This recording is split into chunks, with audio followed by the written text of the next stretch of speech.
Le silence n'était pas seulement l'absence de bruit. Pour Lucas, il était devenu une matière dense, presque visible, qui remplissait chaque recoin de son appartement. Les murs semblaient l'absorber, le retenir, comme s'il craignait qu'un son, même infime, ne fasse s'effondrer ce fragile équilibre qu'il avait appris à supporter. Chaque matin commençait de la même façon. Le réveil sonnait, Lucas l'éteignait aussitôt, puis restait immobile, les yeux ouverts, à écouter ce qui ne venait pas.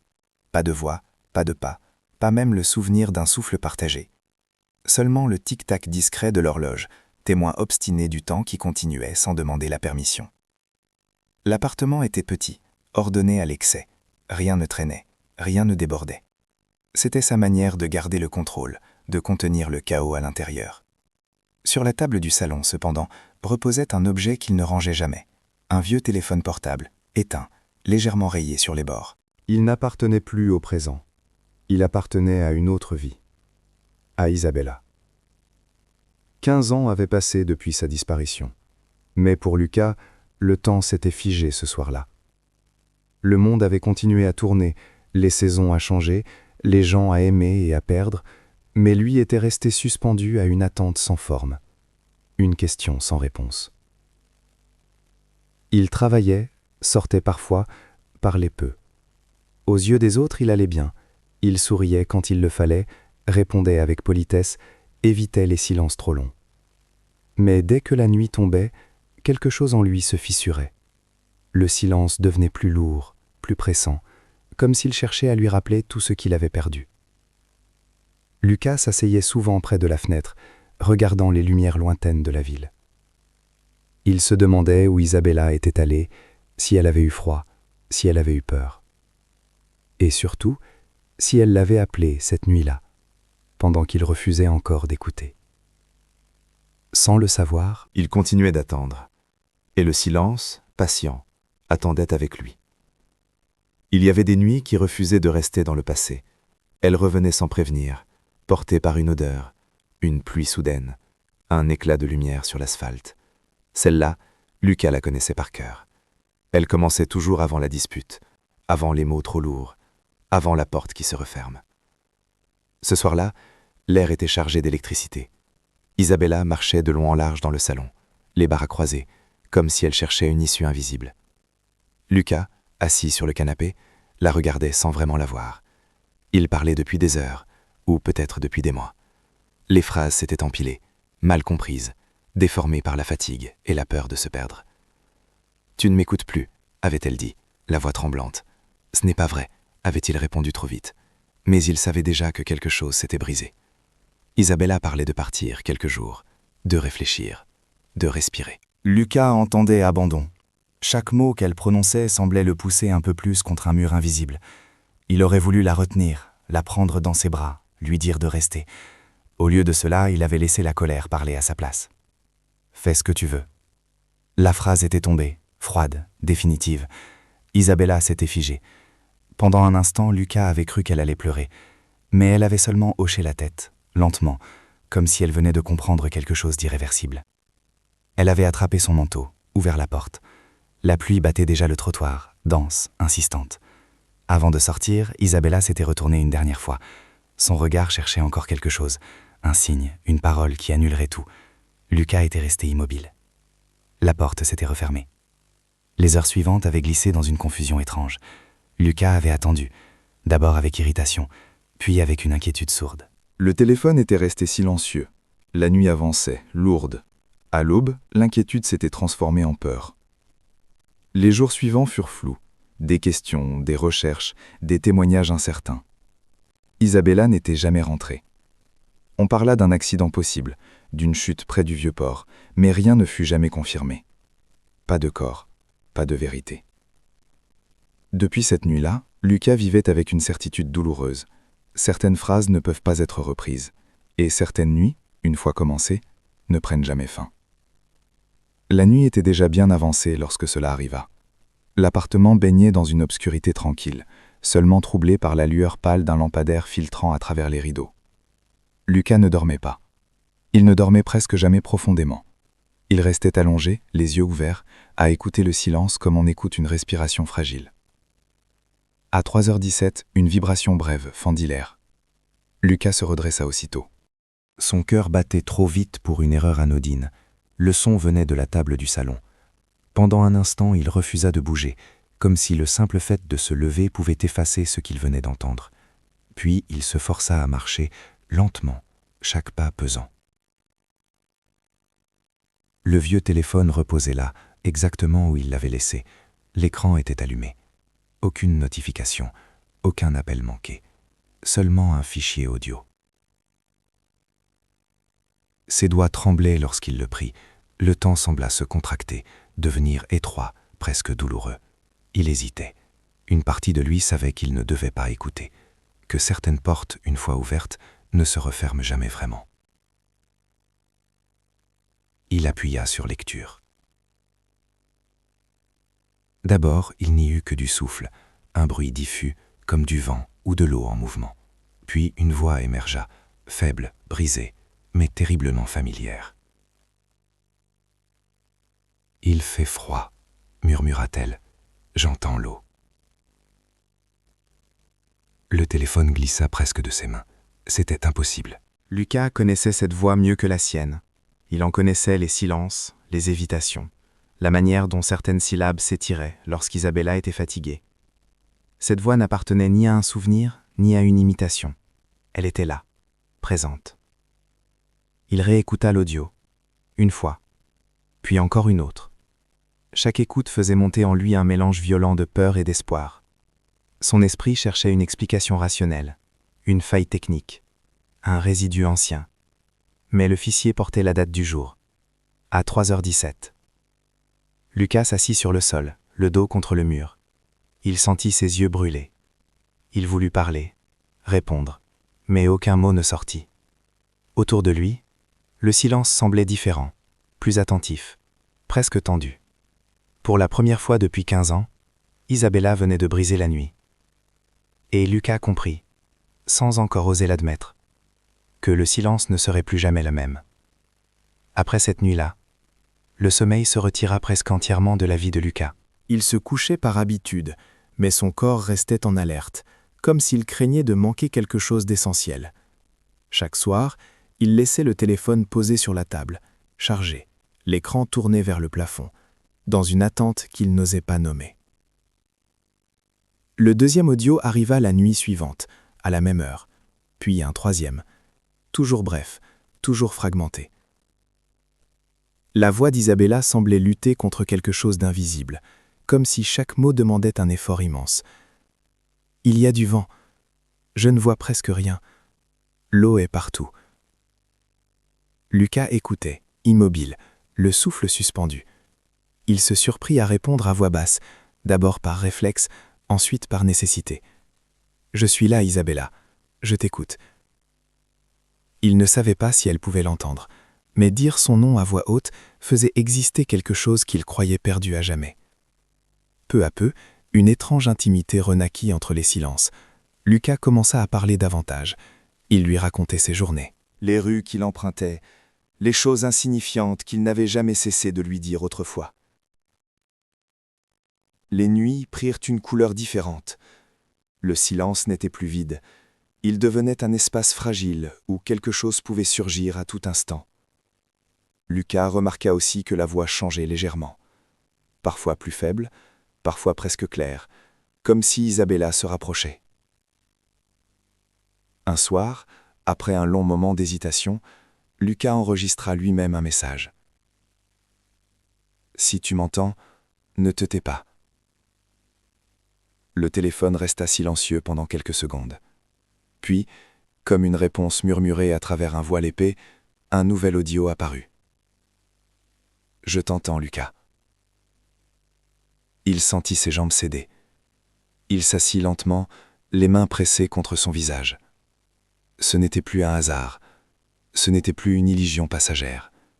Quelque chose répondait. Avec les messages vinrent aussi des images. Des photos floues apparurent dans la galerie du téléphone. Un reflet tremblait sur une surface noire. Une lueur lointaine dans l'obscurité. Une ligne verticale, semblable à une tour. Lucas ne se souvenait pas de les avoir prises. Chaque nuit approfondissait le lien. et renforçait l'attachement. La peur était toujours là, tapie, mais l'espoir la dominait désormais. Lucas n'attendait plus seulement des réponses, il attendait Isabella. Sans le comprendre encore, il se rapprochait d'un seuil qu'il ne pourrait plus éviter de. À mesure que les messages se multipliaient, Lucas sentit la frontière entre veille et fatigue se fissurer. Il savait qu'il ne pouvait pas continuer ainsi sans chercher une explication. Chaque nuit passée à attendre la voix d'Isabella le rapprochait autant du soulagement que d'un vertige dangereux. Il commença par la solution la plus simple. Un technicien examina le téléphone, le retourna sous tous les angles, parla de dysfonctionnements possibles, de fichiers fantômes, de corruption de mémoire. Il assura que certains appareils anciens pouvaient produire des anomalies étranges. Lucas écoutait, mais aucune de ces hypothèses ne touchait le cœur du problème. « Cette voix, murmura-t-il, elle me répond. » Le technicien haussa les épaules. Il consulta ensuite un ami, puis un psychologue. Les mots changèrent, mais le sens resta le même. Deuil prolongé, mécanisme de défense, hallucinations auditives. On lui expliqua que l'esprit pouvait recréer ce qu'il refusait de perdre. Lucas sortait de ses rendez-vous plus vide encore qu'en y entrant.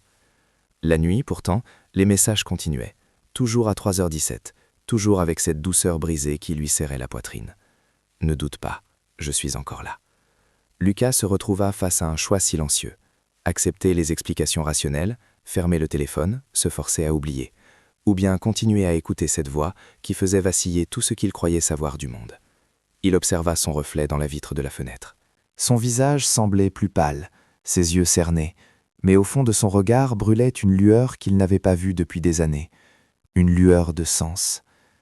Il comprit alors que ce qu'il risquait n'était pas seulement sa raison, mais quelque chose de plus intime, la possibilité de perdre Isabella une seconde fois, cette fois par choix. Cette nuit-là, lorsque le téléphone vibra, Lucas n'hésita plus.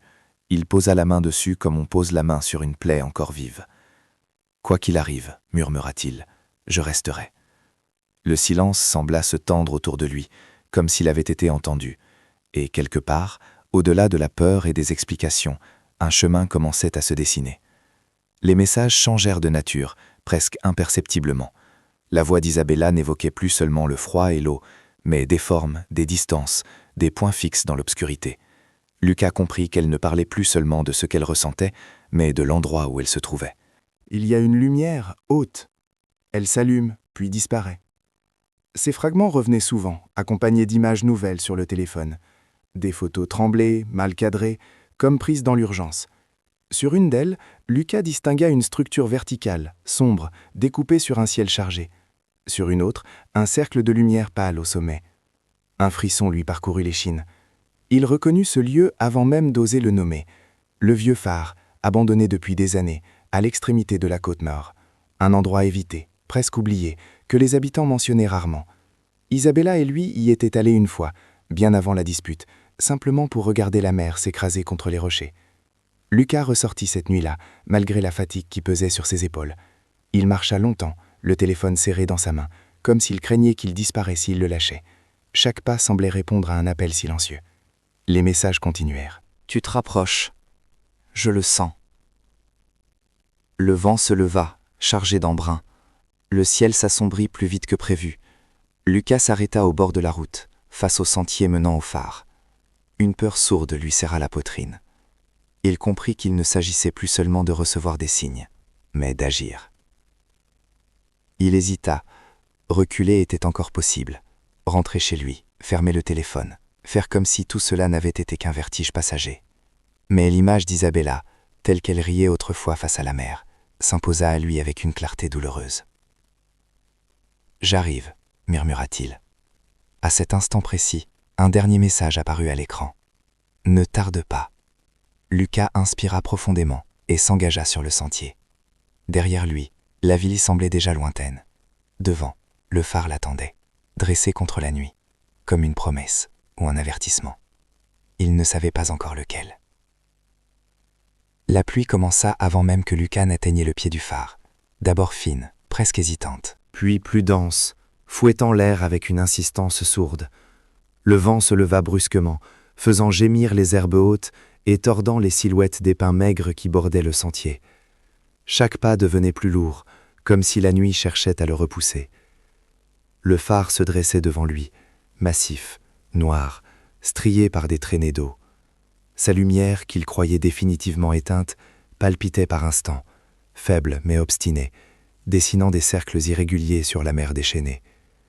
Le fracas des vagues montait jusqu'à lui, un grondement continu, profond, presque vivant. Lucas sentit son téléphone vibrer contre sa paume. « Je suis là », dit la voix, plus proche que jamais. Il leva les yeux, cherchant une forme, une silhouette, n'importe quel signe qui confirmerait ce qu'il ressentait. Le vent emporta sa respiration. La pluie lui brûlait le visage, mêlé de sel. Il avait l'impression de marcher au cœur même d'un souvenir devenu trop réel. À l'intérieur du phare, L'air était humide, chargé d'odeurs anciennes. Les marches en spirale semblaient interminables. Chaque pas résonnait comme un battement de cœur. Lucas montait sans réfléchir, guidé par une urgence qui ne laissait plus de place au doute. Arrivé en haut, il s'arrêta net. La porte donnant sur la plateforme était entr'ouverte. Dehors, la tempête faisait rage. La mer, en contrebas, brillait par éclats, illuminée par des lueurs étranges, ni tout à fait naturelles, ni totalement irréelles. Lucas sentit ses jambes faiblir. « Isabella », murmura-t-il. Le téléphone vibra une dernière fois. L'écran s'illumina, affichant un message vocal plus long que les autres. Sa voix y était claire, presque apaisée. « Tu peux m'entendre maintenant. Je suis resté ici, entre l'eau et la lumière. J'avais peur, mais je savais que tu viendrais. » Les mots frappèrent Lucas avec une force inattendue. Toutes les nuits d'attente, tous les silences accumulés, convergèrent vers cet instant. Il comprit que ce lieu n'était pas seulement un point sur la côte, mais une frontière fragile entre ce qui avait été et ce qui pouvait encore être dit. La tempête sembla ralentir, comme si elle retenait son souffle. Lucas avança jusqu'au bord de la plateforme, le cœur battant, prêt à affronter ce qui l'attendait, sans savoir s'il s'agirait d'un miracle ou d'un adieu. Le vent tomba presque soudainement, comme si la nuit elle-même avait décidé d'écouter. La pluie se transforma en une brume légère qui flottait autour de la plateforme du phare, adoucissant les contours du monde. Lucas sentit le silence revenir, mais ce n'était plus celui qu'il connaissait. Il était chargé d'une présence. La mer, en contrebas, cessa de se débattre. Sa surface devint étrangement lisse, traversée de vannes lumineuses qui pulsaient lentement. Lucas s'approcha du garde-corps, le souffle court, incapable de détourner le regard. Il avait peur de ce qu'il allait voir. Et pourtant, il savait qu'il ne pourrait plus reculer. Une lueur s'éleva alors de l'eau, d'abord diffuse, puis plus précise. Elle prit forme peu à peu, comme un souvenir qui s'incarne. Lucas reconnut la silhouette avant même de distinguer un visage. Isabella était là, faite de lumière et de vibrations, son contour instable, mais reconnaissable entre tous. « Lucas », dit-elle doucement. Sa voix ne venait ni de l'air ni du téléphone. Elle semblait résonner directement en lui, comme un écho ancien qu'il portait depuis des années. Ses traits étaient apaisés, débarrassés de la peur qui l'avait accompagné dans les dernières nuits. Lucas sentit les noms affluer, brûlants, longtemps retenus. Il parla sans chercher à se protéger. Il parla de cette nuit, de sa colère, de sa lâcheté. Il demanda pardon pour le silence, pour l'attente inutile, pour les phrases qu'il n'avait pas su prononcer. Chaque aveu semblait alléger l'air autour d'eux. Isabella l'écoutait sans l'interrompre. Lorsqu'il se tut, épuisée, elle sourit avec une douceur infinie. « Je ne suis pas restée pour te retenir, » dit-elle. « Je suis restée pour que tu puisses me laisser partir. » Lucas comprit alors que ce moment n'était pas un retour, mais une traversée. Isabella n'était ni prisonnière ni perdue. Elle était suspendue, dans l'attente d'une parole qui libère. Il avança d'un pas, instinctivement. Mais la lumière se fit plus intense, comme un avertissement. « C'est assez », murmura-t-elle. « Tu m'as entendu. » Une chaleur étrange envahit la poitrine de Lucas, mêlée de douleur et de paix. Il hocha lentement la tête. « Je te libère, Isabella. » La lumière pulsa une dernière fois, puis commença à se dissoudre dans l'air humide. La mer retrouva son mouvement lent.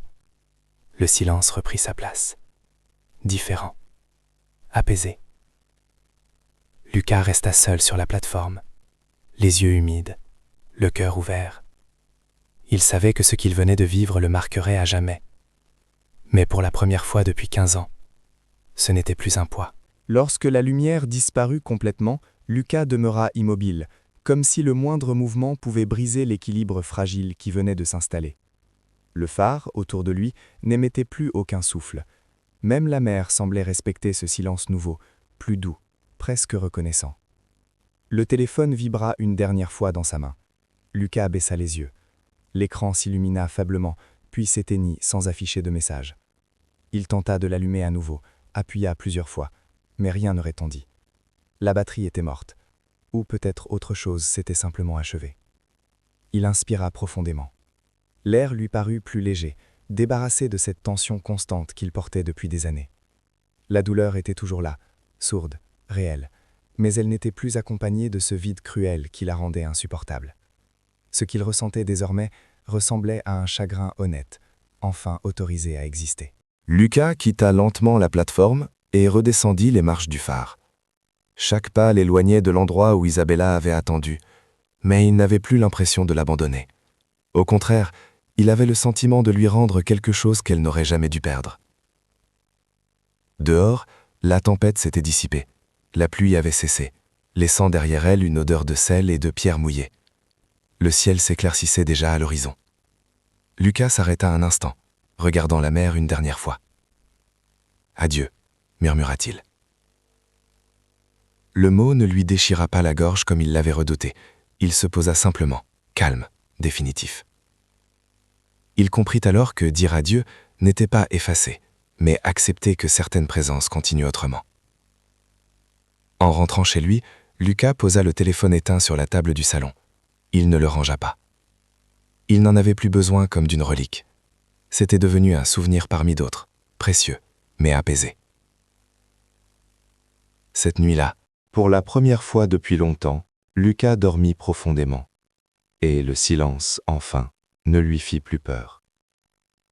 Les semaines passèrent sans qu'aucune vibration ne vienne troubler les nuits de Lucas. Le téléphone resta muet, définitivement, comme un objet revenu à sa nature première.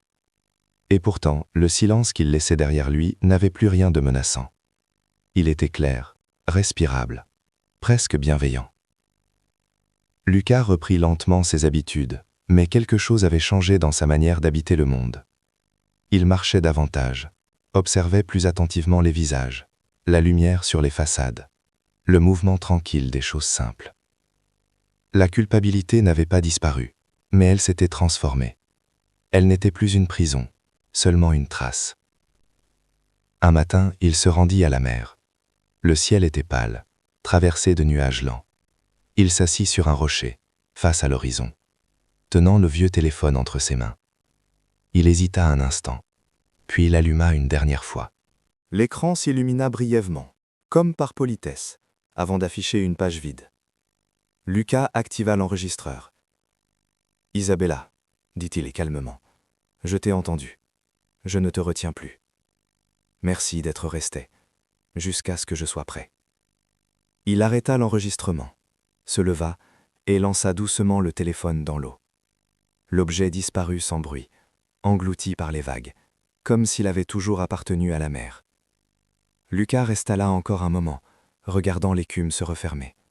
Il n'attendait rien, et c'était précisément cela qui lui apportait la paix. Cette nuit-là, en rentrant chez lui, il laissa la fenêtre ouverte. Le vent entra doucement, portant avec lui le murmure lointain des vagues.